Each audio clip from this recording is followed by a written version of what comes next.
गहरी अंधेरी अमावस की रात थी। गांव के बाहर बना सुनसान रेलवे स्टेशन खामोशी में डूबा खड़ा था। समय आधी रात के पार जा चुका था।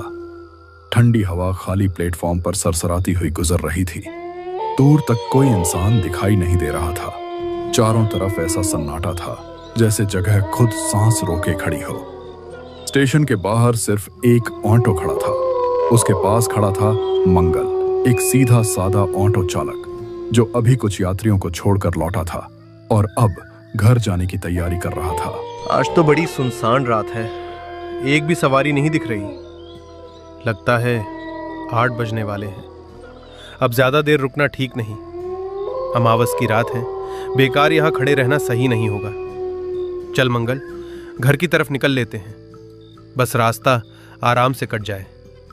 ऐसी रातों में मन अपने आप घबरा जाता है। घर तो जा ही रहा हूं, लेकिन अगर एक सवारी और मिल जाए तो आज की कमाई थोड़ी बढ़ जाएगी। आखिरी ट्रेन आने वाली है, शायद उससे कोई उतर जाए। चलो थोड़ा रुक जाता हूं, क्या पता किस्मत साथ दे दे।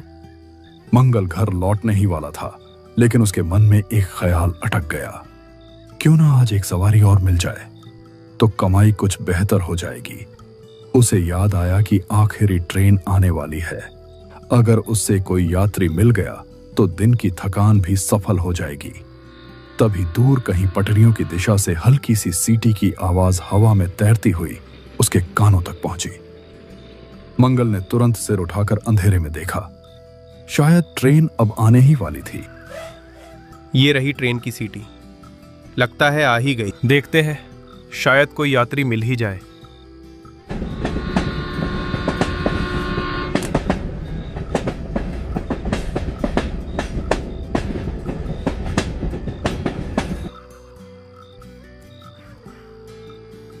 फाइनली यार, हम शिवपुर पहुंच ही गए। कितना सुन रखा था इस जगह के बारे में। हाँ भाई, लेकिन स्टेशन तो काफी सुनसान लग रहा है। उम्मीद है कोई सवारी मिल जाए। मिलेगी यार, थोड़ा आगे चलते हैं। इतनी दूर आए हैं तो अब रुकने का सवाल ही नहीं।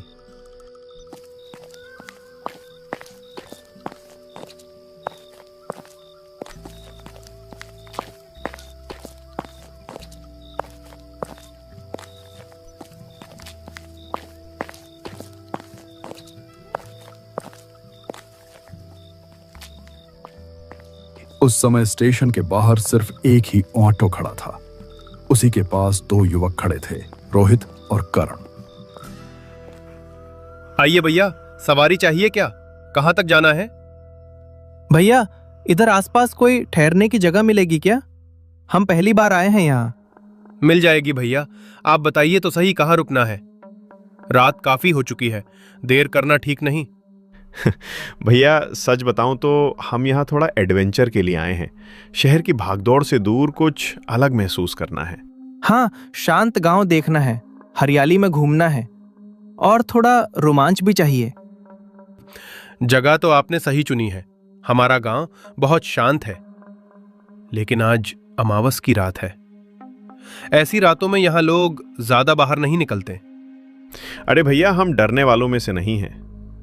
रोमांच अपनी जगह है भैया, लेकिन सावधानी भी जरूरी होती है।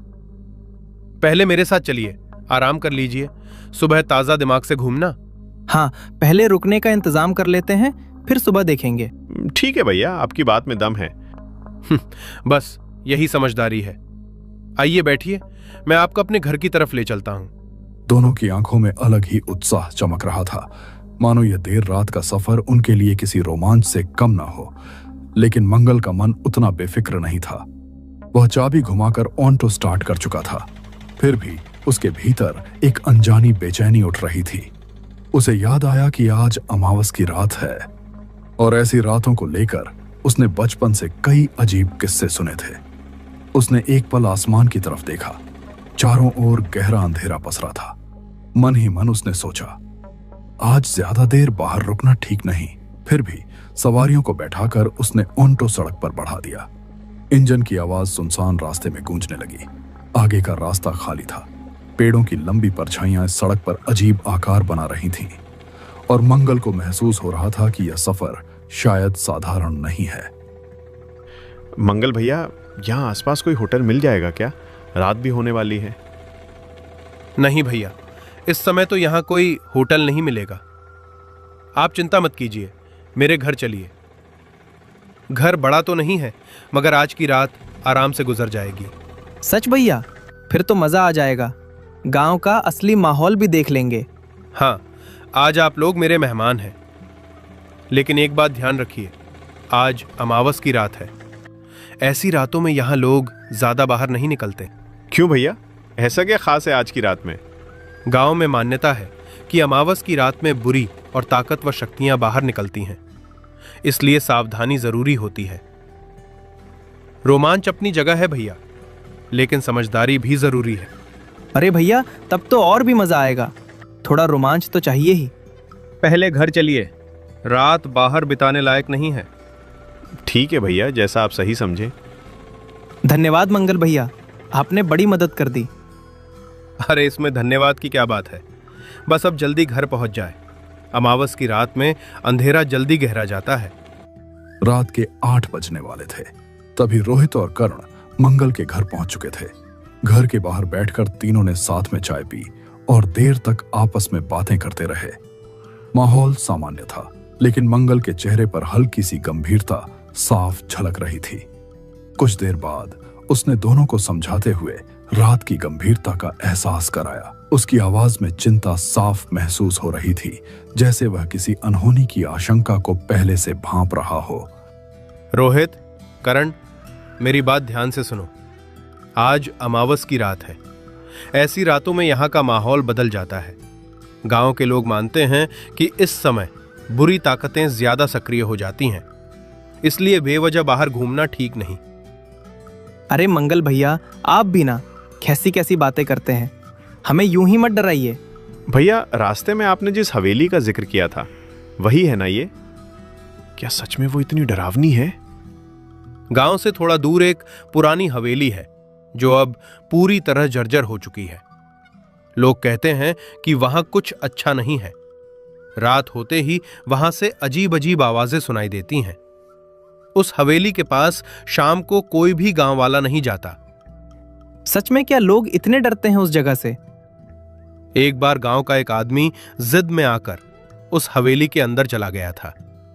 अगले दिन वो हवेली के पास वाले शमशान के पास बेहोशी की हालत में मिला।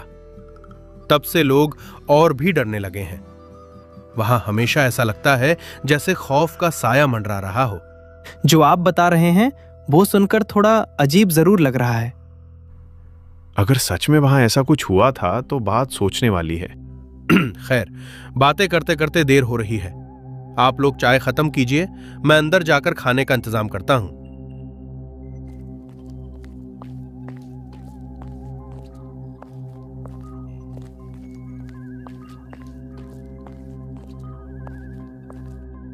यार रोहित, तुम्हें नहीं लगा कि मंगल भैया के घर में और कोई है ही नहीं? कितना शांत है सब कुछ। हाँ, थोड़ा अजीब तो है, लेकिन गांव के घर ऐसे ही होते हैं शायद। और जो उन्होंने हवेली की कहानी बताई, सच कहूं तो सुनकर तो मुझे और भी इंटरेस्ट आ गया। सोचो, अगर सच में कुछ रहस्य हुआ तो। पागल है क्या? उन्होंने जो बताया वो सुनकर मुझे तो थोड़ा डर लगने लगा है। डर किस बात का? हम दोनों साथ हैं ना। वैसे भी इतनी दूर सिर्फ मजे लेने आए हैं, अब पीछे हटना कैसा? लेकिन अगर सच में वहां कुछ गड़बड़ हुई तो? कुछ नहीं होगा, और अगर मंगल भैया मना करेंगे तो हम उन्हें मना लेंगे। आखिर देखने में क्या हर्ज है? बात तो तेरी सही है। इतनी दूर आए हैं तो खाली हाथ थोड़ी लौटेंगे। बस तय रहा, मौका मिलते ही हवेली तक चलेंगे, पता तो चले वहां सच्चाई क्या है। कुछ देर बाद मंगल ने खाना तैयार कर लिया और दोनों को खाने के लिए आवाज दी। रोहित और करण हाथ मुंह धोकर आंगन में आ बैठे। तीनों ने साथ बैठकर सादा भोजन शुरू किया। दिन भर की भागदौड़ के बाद घर का खाना सबको अच्छा लग रहा था। खाते खाते वे हल्की फुल्की बातें करते रहे। तभी रोहित ने निवाला तोड़ते हुए मंगल से एक सवाल पूछ लिया। करण भी उसकी ओर देखने लगा, जैसे वह भी उसी बात का जवाब सुनना चाहता हो। मंगल भैया, खाना सच में बहुत स्वादिष्ट है। आपने इतनी मेहनत की, इसके लिए दिल से शुक्रिया। अरे भैया, इसमें शुक्रिया कैसा, घर का ही तो खाना है। भैया एक बात पूछूं, घर में और कोई नजर नहीं आ रहा, क्या आप यहाँ अकेले रहते हैं? हाँ मंगल भैया, आपने हमें इस अनजान जगह पर सहारा दिया, ये हम कभी नहीं भूलेंगे। लेकिन सच बताइए, आपके परिवार में और कौन कौन है? अब यहाँ मेरा कोई नहीं है। पहले माता पिता थे, लेकिन वक्त के साथ सब चले गए। पिताजी खेती किया करते थे, उसी से घर चलता था। उनके बाद खेत तो हैं, पर मेरा मन उसमें नहीं लगा, इसलिए ऑटो चलाना शुरू कर दिया। उसी से गुजारा हो जाता है। भैया, ये सुनकर सच में बुरा लगा। इतनी कम उम्र में इतना सब संभालना आसान नहीं। जिंदगी है भैया, धीरे धीरे सब सहना सीख जाता है इंसान। अब तो यही रोजमर्रा बन गई है। आपने जिस हिम्मत से सब संभाला है वो काबिले तारीफ है भैया। बस भगवान की मर्जी समझकर चल रहा हूं, और क्या। वैसे खाना ठीक बना था ना? गांव का साधारण खाना है, कहीं कमी तो नहीं रह गई? अरे भैया, मजा आ गया। सच कहूं तो इतना स्वादिष्ट खाना मैंने पहले कभी नहीं खाया। आज समझ आया कि असली स्वाद तो गांव के खाने में होता है। सही कह रहा है करण, घर जैसा खाना मिल गया, सफर की सारी थकान उतर गई। भैया, कल का क्या इरादा है? कहीं घूमने का कोई खास जगह है यहाँ? मैंने बताया था ना, गांव के बाहर एक पुरानी हवेली है, उसके पास ही शमशान भी है, लेकिन उस तरफ जाना ठीक नहीं समझता मैं। बस भैया, वही तो देखना है हमें। हम तो एडवेंचर के लिए ही आए हैं। नहीं, मैं सच कह रहा हूं, वो जगह सही नहीं है। मैंने खुद वहां कुछ अजीब चीजें महसूस की हैं। लोग यूं ही उससे दूर नहीं रहते। वो जगह ठीक नहीं मानी जाती। अरे भैया, इतना भी क्या डरना? कभी कभी लोग बातें बढ़ा चढ़ाकर भी तो कह देते हैं। तुम लोग समझ क्यों नहीं रहे? हर जगह देखने लायक नहीं होती। हाँ मंगल भैया, हम बस एक बार देखना चाहते हैं। आप फिक्र मत कीजिए, हम संभल कर रहेंगे। ठीक है, तुम लोग इतनी जिद कर रहे हो तो मैं मना नहीं करूंगा, लेकिन मेरी एक शर्त होगी। कैसी शर्त मंगल भैया? हवेली तक जाना ठीक है, लेकिन उसके बाहर जो शमशान है ना, उसकी तरफ कदम भी मत बढ़ाना। वहां से अगर कोई आवाज आए, कोई रोने की, कोई पुकारने की, या ऐसा लगे कि कोई मदद मांग रहा है, तब भी उधर मत जाना। यहां तक कि अगर कोई जोर से चीखे तो भी पलटकर मत देखना। मैं साफ कह रहा हूं, किसी भी हालत में शमशान की तरफ नहीं जाना। ठीक है मंगल भाई, हम आपकी बात मानेंगे, उधर नहीं जाएंगे। तो पक्का रहा, कल हवेली देखेंगे। और हाँ भैया, आप सच में हमारी बहुत मदद कर रहे हो, इसके लिए दिल से धन्यवाद। अरे धन्यवाद की क्या बात है, तुम लोग मेरे मेहमान हो, लेकिन मेरी बात हल्के में मत लेना। चिंता मत कीजिए, हम संभल कर रहेंगे। अच्छा, अब काफी बातें हो गईं, रात भी काफी हो चुकी है। तुम दोनों के सोने का इंतजाम मैंने बगल वाले कमरे में कर दिया है। चलो अब आराम कर लो, सुबह बात करेंगे। भोजन के बाद मंगल ने दोनों के आराम के लिए एक अलग कमरा खोल दिया। उसने अंदर बिस्तर बिछा दिया और उन्हें आराम करने को कहकर बाहर चला गया। रोहित और करण पेट भरकर उस कमरे में आकर लेट तो गए, लेकिन उनकी आंखों में नींद का नाम नहीं था। कमरे में हल्की सी खामोशी पसरी थी। बाहर कहीं दूर कुत्तों के भौंकने की आवाज बीच बीच में सुनाई दे रही थी। दोनों करवट बदलते रहे और फिर धीरे धीरे आपस में बातें करने लगे। कभी सफर की चर्चा करते तो कभी गांव के माहौल पर हंसते। समय बीतता गया, मगर उनकी बातचीत खत्म होने का नाम ही नहीं ले रही थी। यार रोहित, सच बताऊं तो आज तो नींद ही नहीं आ रही। कितना मजा आने वाला है कल, सोचकर ही एक्साइटमेंट हो रही है। तू तो पूरा जोश में है, लेकिन थोड़ा डर भी लग रहा है ना?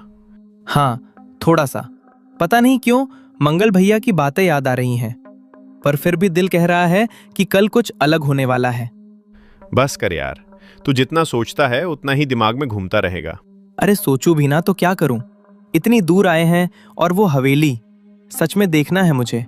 ठीक है भाई, देख लेंगे, लेकिन अभी सो भी जा। क्या पूरी रात ऐसे ही बातें करता रहेगा? कोशिश करता हूं, पर नींद आए तब ना। आंख बंद कर और चुपचाप लेट जा, कल सुबह जल्दी निकलना है। दोनों बातों ही बातों में कब शांत हुए और कब उन्नींदे होकर गहरी नींद में डूब गए, उन्हें खुद भी पता नहीं चला। रात यूं ही गुजर गई और देखते ही देखते सुबह की हल्की रोशनी खिड़की से भीतर आने लगी।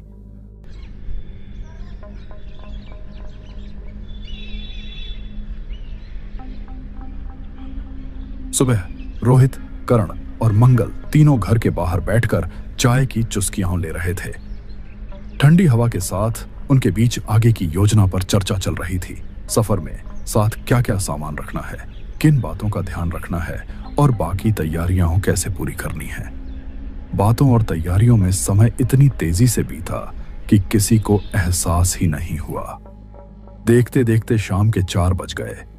इसी दौरान उन्होंने मंगल को यह भी बता दिया कि वे एक रात उस पुरानी खंडहर हवेली में बिताने का इरादा रखते हैं। यह सुनकर मंगल का चेहरा गंभीर हो गया। उसे यह विचार बिल्कुल पसंद नहीं आया। दोनों ने हंसी मजाक और समझाने बुझाने के बाद किसी तरह उसे राजी तो कर लिया, लेकिन मंगल का मन अब भी निश्चिंत नहीं था। वह बार बार उन्हें सावधान रहने की सलाह देता रहा और हर कदम सोच समझकर उठाने की हिदायत देता रहा। कुछ ही देर बाद तीनों ने अपनी तैयारी पूरी की और बाहर आ गए। देखो, जाने से पहले सारा सामान अच्छी तरह तैयारी कर लेना। वहां आसपास कुछ नहीं मिलेगा। रात के लिए खाना मैं बना चुका हूं, टिफिन में रख दिया है। समय पर खा लेना और बेवजह इधर उधर मत भटकना। जो भी करना सोच समझ कर करना। मंगल भैया, आप हमारे लिए कितना कर रहे हो। सच में हम आपका एहसान नहीं भूलेंगे। इतने ध्यान से सब तैयार कर दिया, वरना हमें तो कुछ सूझ ही नहीं रहा था। भैया सच में आपने तो पूरा इंतजाम कर दिया। अब तो और भी मजा आएगा। बस आप चिंता मत कीजिए, हम संभल कर रहेंगे। और हाँ, अगर कुछ अजीब लगा तो सबसे पहले आपको ही याद करेंगे। मंगल ने ओंष्टो आगे बढ़ाकर दरवाजे के पास रोका और रोहित करण उसके भीतर बैठ गए।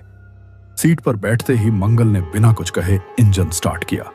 मोटर की आवाज गूंजी और ऑटो धीरे धीरे आंगन से बाहर निकल गया। शुरुआत में रास्ता सामान्य था, लेकिन आगे बढ़ते बढ़ते माहौल बदलने लगा। घरों की संख्या कम होती गई, दुकानें पीछे छूटती चली गईं और सड़क सुनसान होती गई। हवा अब कुछ ज्यादा ठंडी महसूस हो रही थी।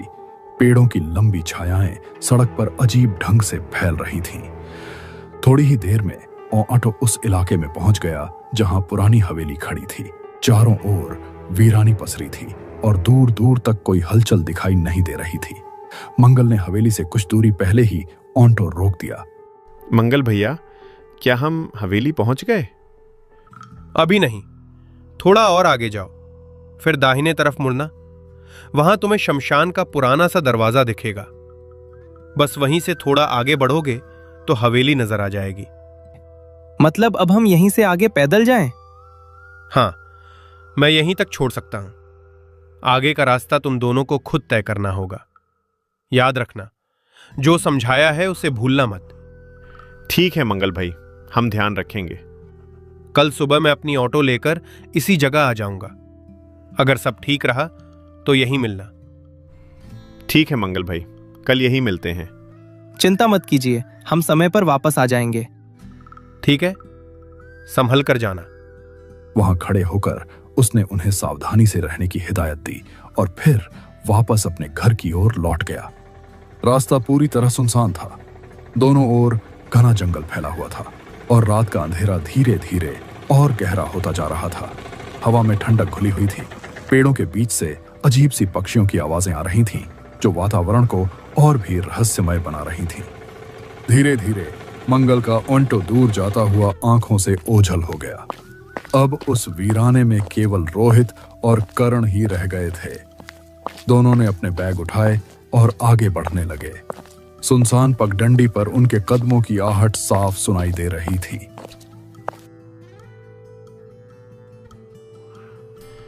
करण, पता नहीं क्यों मुझे यहाँ कुछ ठीक नहीं लग रहा। अरे यार, तू भी ना अभी से घबरा गया। इतनी दूर आए हैं और अब पीछे हटने की सोच रहा है। ये सब बस दिमाग का खेल है। देखना, सुबह हंसेंगे हम इस बात पर। शायद हमें मंगल भैया की बात मान लेनी चाहिए थी। रात में इस तरह रुकना सही फैसला है या नहीं, समझ नहीं आ रहा। अगर हालात ऐसे ही रहें तो हमें वापस लौटने के बारे में सोचना चाहिए।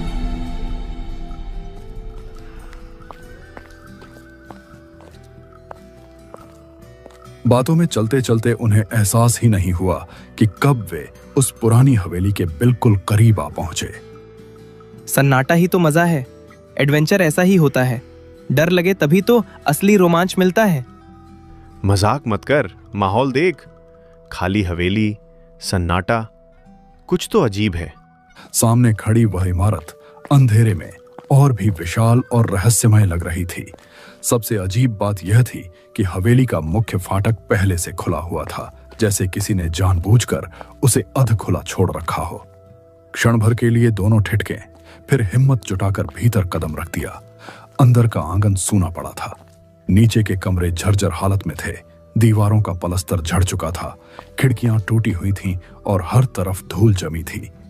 वहां रुकना उन्हें ठीक नहीं लगा। तभी उनकी नजर ऊपर की मंजिल पर गई, जहां कई कमरों की कतार दिखाई दे रही थी। टूटी सीढ़ियों से संभलते हुए वे ऊपर चढ़े। ऊपर पहुंचकर उन्होंने देखा कि एक कमरा बाकी हिस्सों की तुलना में कुछ बेहतर स्थिति में था। वहीं ठहरने का निश्चय किया। दोनों ने मिलकर थोड़ी बहुत सफाई की, धूल हटाई, अपना बिस्तर बिछाया और बैग एक कोने में रख दिए। फिर वहीं बैठकर इधर उधर की बातें करने लगे। माहौल शांत था और समय धीरे धीरे बीतता रहा। उन्हें पता ही नहीं चला कि कब घड़ी की सुइयां हो रात के 9 बजा चुकी थीं। अरे करण, देख तो, कब के 9 बज गए और हमें पता भी नहीं चला। मुझे तो अब जोर की भूख लग रही है। चल, जो खाना लाए हैं वही निकाल लेते हैं, वरना देर हो जाएगी। सच में यार, टाइम कैसे निकल गया पता ही नहीं चला। चल ठीक है, पहले खाना खा लेते हैं, फिर आराम से बैठकर आगे की सोचेंगे। हाँ, पेट भरा रहेगा तो दिमाग भी ठीक से काम करेगा, वरना भूख में तो कुछ समझ ही नहीं आता। और हाँ, कल के लिए ताकत भी चाहिए। एडवेंचर खाली पेट नहीं होता। खाना खत्म करने के बाद दोनों ने अपना बैग एक कोने में रख दिया और बिछी चादर पर लेट गए। हवेली में कोई रोशनी नहीं थी। टूटी खिड़कियों और दरारों से आती हल्की चांदनी ही कमरे को धुंधला सा दिखा रही थी। दिन भर की थकान उनके चेहरे पर साफ नजर आ रही थी। पैरों में दर्द था और शरीर बिल्कुल ढीला पड़ चुका था। कुछ देर तक वे छत की तरफ देखते रहे, जहां जाले हवा के साथ हिल रहे थे। फिर धीरे धीरे उनकी आंखें बंद होने लगीं। बाहर गहरा सन्नाटा पसरा था। बीच बीच में हवा पुरानी दीवारों से टकराकर अजीब सी सरसराहट पैदा कर रही थी। अचानक कहीं पास से किसी जानवर की तेज और अनजानी आवाज गूंजी। उसी आवाज ने करण की नींद तोड़ दी और वह घबराकर उठ बैठा। एक बार नींद खुल जाए तो फिर वापस आती ही नहीं। और ये रोहित तो देख, घोड़े बेचकर सो रहा है। लगता है इसे तो तोप भी चल जाए तो नहीं उठेगा। चलो, जब नींद नहीं आ रही तो थोड़ा घूम ही लेता हूं। आखिर देखने ही तो आए हैं इस हवेली को।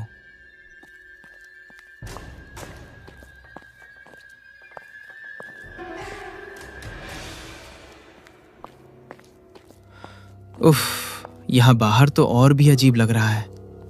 हवा भी जैसे अलग सी लग रही है। पता नहीं क्यों, लेकिन थोड़ा सा डर सा भी महसूस हो रहा है। अरे रहने दे, डरने से क्या होगा।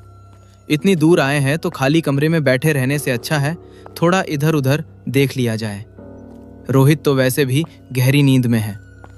चल करण, हिम्मत रख, आखिर एडवेंचर करने ही तो आए हो। कमरे में अब भी वही धुंधली चांदनी थी, लेकिन माहौल पहले से ज्यादा भारी महसूस हो रहा था। करण अपने ही ख्यालों में डूबा धीरे धीरे कदम बढ़ा रहा था। तभी अचानक उसकी नजर सामने की दीवार पर पड़ी और वह एकदम से ठिठक गया। दीवार पर कुछ ऐसा दिखाई दे रहा था जिसे देखकर उसका गला सूख गया। कुछ पल के लिए उसके कदम जैसे जमीन से चिपक गए। उसने गहरी सांस ली, खुद को संभाला और हिम्मत जुटाकर थोड़ा आगे बढ़ा। चांदनी की हल्की रोशनी दीवार पर पड़ रही थी, मगर वह चीज साफ समझ नहीं आ रही थी। करण ने गर्दन आगे बढ़ाकर ध्यान से देखने की कोशिश की कि आखिर दीवार पर वह अजीब सी आकृति क्या है। उसका दिल तेजी से धड़क रहा था और हर कदम के साथ उसकी बेचैनी बढ़ती जा रही थी। अरे बाप रे, ये कैसी तस्वीर टांग रखी है यहाँ? ऐसी जगह पर कोई ये सब लगाता है क्या? पहले ही इस हवेली के बारे में इतना कुछ सुन रखा था, वैसे ही दिल घबराया हुआ था। और अब ये, सच में इसे देखकर तो जान ही निकल रही मेरी। पता नहीं किसकी तस्वीर है, लेकिन लग तो बिल्कुल भी ठीक नहीं रही। यहाँ खड़ा रहना भी अजीब लग रहा है। कहीं मैं बेवजह ज्यादा सोच तो नहीं रहा। करण हवेली के भीतर यूं ही टहलता हुआ एक हिस्से से दूसरे हिस्से में जा रहा था। दीवारों पर जमी धूल और टूटी खिड़कियों के बीच उसकी चाल की आहट गूंज रही थी। इसी दौरान उसकी नजर एक संकरे गलियारे जैसे रास्ते पर पड़ी। उत्सुकता में वह उसी तरफ मुड़ गया और धीरे धीरे सीधे आगे बढ़ने लगा। गलियारा पार करते ही सामने का दृश्य देखकर वह ठहर गया। दूर तक फैला वही श्मशान दिखाई दे रहा था जिसकी चर्चा रास्ते में हुई थी। यह दृश्य देखते ही उसे अचानक मंगल की कही बातें याद आ गईं और उसके कदम कुछ पल के लिए थम से गए। अच्छा, तो यही वो जगह है जिसके बारे में मंगल भैया बार बार मना कर रहे थे। सामने यही शमशान होगा शायद। उन्होंने कहा था उधर मत जाना, लेकिन मैं तो बस देख ही रहा हूं। इतनी भी क्या बड़ी बात है। चलो जरा पास से देख कर आता हूं कि आखिर इसमें ऐसा क्या खास है। थोड़ा और आगे बढ़ते ही करण की नजर सामने पड़ी एक सफेद परछाई के ऊपर जो हल्की सी पेड़ की आड़ में खड़ी थी। पहली नजर में उसे लगा जैसे उस पेड़ के पास कोई धुंधली सी परछाई खड़ी हो। वह ठिठक गया और ध्यान से देखने लगा। चांदनी में वह आकृति साफ नहीं दिख रही थी, बस ऐसा महसूस हो रहा था मानो पेड़ के सहारे कोई हल्की सी सफेद छाया मौजूद हो। करण की धड़कन तेज हो गई और उसने आंखें मलकर दोबारा उस दिशा में देखने की। ये क्या है वहां? पेड़ के पास कुछ सफेद सा दिख रहा है। क्या सच में कोई खड़ा है या बस चांदनी का खेल है? ठीक से दिख क्यों नहीं रहा? लगता तो है जैसे कोई परछाई हो। अरे आंखें भी ना। शायद मैं ही ज्यादा गौर कर रहा हूं। फिर भी एक बार और ध्यान से देखता हूं। आखिर है क्या वहां? लगता है किसी ने लोगों को डराने के लिए कोई पुतला वतुला खड़ा कर दिया है। बेकार में सब इसे भूत प्रेत समझ लेते होंगे। चल करण, पास जाकर देख ही लेते हैं। इतनी भी क्या बड़ी बात है। टॉर्च की रोशनी में साफ दिख जाएगा, तब पता चलेगा असली राज क्या है। देखो जरा, अगर ये सच में पुतला निकला ना तो सबकी गलतफहमी दूर हो जाएगी। अरे शायद हवा में हिल रहा है, इसीलिए डरावना लग रहा है। पास जाकर ही समझ आएगा। जैसे ही करण ने हिम्मत जुटाकर 2 कदम और आगे बढ़ाए और उस धुंधली आकृति का चेहरा देखने की कोशिश की, उसी पल उसका खून जैसे जम गया। चांदनी में उभरता वह चेहरा इतना डरावना था कि उसकी सांस अटक गई, आंखें फैली रह गईं, गला सूख गया। अगले ही क्षण उसके पैरों ने जवाब दे दिया और वह वहीं जमीन पर गिर पड़ा। उसी समय एक खौफनाक ठहाका पूरे हवेली में गूंज उठा। वह आवाज दीवारों से टकराकर कई गुना तेज होकर लौट रही थी। ऐसा लग रहा था मानो पूरी इमारत उसी हंसी से कांप उठी हो। उस अचानक गूंजी आवाज से रोहित की नींद टूट गई। वह हड़बड़ाकर उठ बैठा। उसका दिल तेज धड़क रहा था, मगर उसे समझ नहीं आ रहा था कि यह आवाज कहां से आई और करण कहां है। कमरे का सन्नाटा अब पहले से ज्यादा भारी लगने लगा था। ये कैसी अजीब आवाज थी? करण? अरे करण कहां गया? अभी तो यहीं लेटा था, अचानक कहां चला गया? क्या बाहर गया है? बिना बताए क्यों जाएगा? कुछ ठीक नहीं लग रहा। पहले उसे ढूंढता हूं, देखता हूं आखिर वो गया कहां है। रोहित घबराकर कमरे से बाहर निकला और इधर उधर बेचैनी से देखने लगा। वह हवेली के हर कोने में करण को पुकारता हुआ भटकने लगा, जैसे उसे यकीन ही ना हो कि वह अचानक यूं गायब हो सकता है। सीढ़ियों के पास, टूटी खिड़कियों के पास, खाली कमरों में, हर जगह उसने तलाश की, मगर करण कहीं दिखाई नहीं दिया। उसका डर अब घबराहट में बदल चुका था। तभी अचानक दूर श्मशान की दिशा से सन्नाटे को चीरती हुई एक तेज चीख गूंजी। वह आवाज इतनी दर्दनाक थी कि रोहित का दिल दहल उठा। उसे समझने में देर नहीं लगी कि वह चीख करण की ही थी। करण, कहां है तू? जवाब दे। मजाक मत कर यार, ऐसे गायब मत हो। करण, मैं आ रहा हूं, तू वहीं रुक। रोहित दूर ही खड़ा होकर बार बार करण का नाम पुकारने लगा। उसकी आवाज उस वीरान हवेली में गूंज रही थी, लेकिन सामने से कोई जवाब नहीं आया। सीढ़ियों पर भी नहीं, इन कमरों में भी नहीं। आखिर गया कहां? करण, एक बार आवाज तो दे।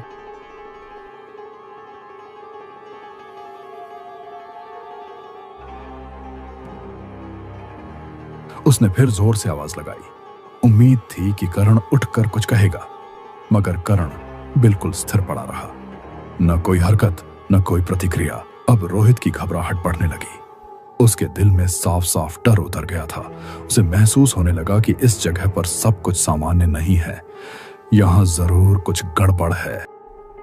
करण, ओए उठ जा, ये क्या ड्रामा लगा रखा है? दूर से ही दिख रहा है तू नीचे पड़ा है। मुझे डराने की कोशिश कर रहा है ना? चल अब उठ भी जा, मजाक बंद कर। ये टाइम नहीं है ऐसे खेल खेलने का। करण, सुन रहा है ना? बहुत हो गया, उठ और कुछ बोल। ऐसे पड़े पड़े मुझे बेवकूफ मत बना। अगर सच में गिरा है तो आवाज तो दे। रोहित झुककर करण को उठाने की कोशिश ही कर रहा था कि अचानक उसके पीछे से एक डरावनी हंसी गूंज उठी। वह हंसी इतनी तेज और सिहरन पैदा करने वाली थी कि हवेली की दीवारें तक कांपती हुई महसूस हुई। करण, उठ, क्या हुआ तुझे? अरे ऐसे क्यों पड़ा है? आंखें खोल, मेरी आवाज सुन रहा है ना? जवाब दे। करण, होश में आ, देख मैं यही हूं। उठ यार, कुछ तो बोल। ये कैसी हंसी है? कौन है वहां? सामने आओ। आवाज सुनते ही रोहित धीरे धीरे पलटा।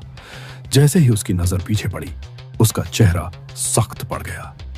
आंखें फैल गईं और होंठ खुलकर वहीं ठहर गए। उसके सामने एक भयावह आकृति खड़ी थी। सफेद लिबास में लिपटी, लंबे बिखरे बाल चेहरे पर झूल रहे थे। उस चेहरे पर ऐसी विकृत मुस्कान थी जिसे देखकर रूह कांप जाए।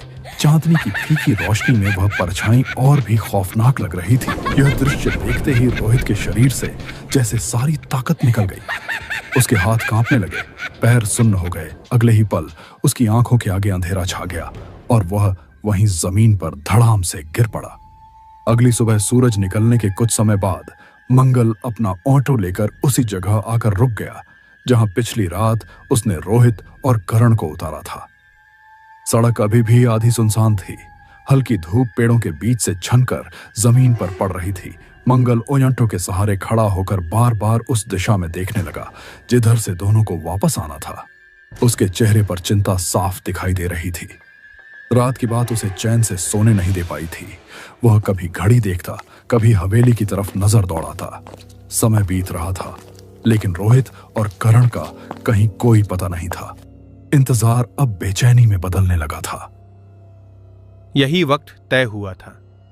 अभी तक क्यों नहीं पहुंचे दोनों? इतनी देर तो लगनी नहीं चाहिए थी। आखिर रुक कहां गए? कहीं रास्ता भटक तो नहीं गए? मुझे तो अब चिंता होने लगी है। कुछ गड़बड़ तो नहीं हो गई? बस भगवान करे सब ठीक ठाक हो। क्यों नहीं दिख रहे अभी तक? काफी देर तक इंतजार करने के बाद भी जब रोहित और करण वापस नहीं आए तो मंगल को समझ आ गया कि मामला ठीक नहीं है। अब उसे पूरा यकीन हो चुका था कि कुछ न कुछ गड़बड़ जरूर हुई है। वह बार बार उस सुनसान रास्ते की तरफ देखता रहा, लेकिन दूर तक कोई हलचल दिखाई नहीं दे रही थी। उसने तुरंत गांव के कुछ लोगों को बुलाया और बिना देर किए सबके साथ उन्हें ढूंढने निकल पड़ा। सबके चेहरों पर गंभीरता थी और कदम तेज हो चुके थे। थोड़ी तलाश के बाद वे दोनों मिल गए और उन्हें संभालते हुए घर वापस ले आया गया। दोनों की हालत देखकर साफ लग रहा था कि रात उनके लिए आसान नहीं रही थी। कुछ समय बाद करण को होश आ गया, लेकिन रोहित अभी भी बेहोशी की हालत में पड़ा था। उसे बार बार आवाज दी जा रही थी, मगर वह आंखें नहीं खोल रहा था। मैंने तुम्हें पहले ही समझाया था कि उस तरफ जाना ठीक नहीं है। हर जगह सिर्फ देखने या रोमांच के लिए नहीं होती। जहां के बारे में ठीक से पता ना हो, वहां कदम संभाल कर रखना चाहिए। जिद में लिया गया फैसला कभी कभी भारी पड़ जाता है। मंगल भैया, आप सही कह रहे थे। मुझसे गलती हो गई। आपकी बात हल्के में ले ली। आगे से बिना सोचे समझे ऐसा कदम नहीं उठाऊंगा। मुझे माफ कर दीजिए। पिछली रात का मंजर देखकर उनके मन में डर गहराई तक बैठ गया था।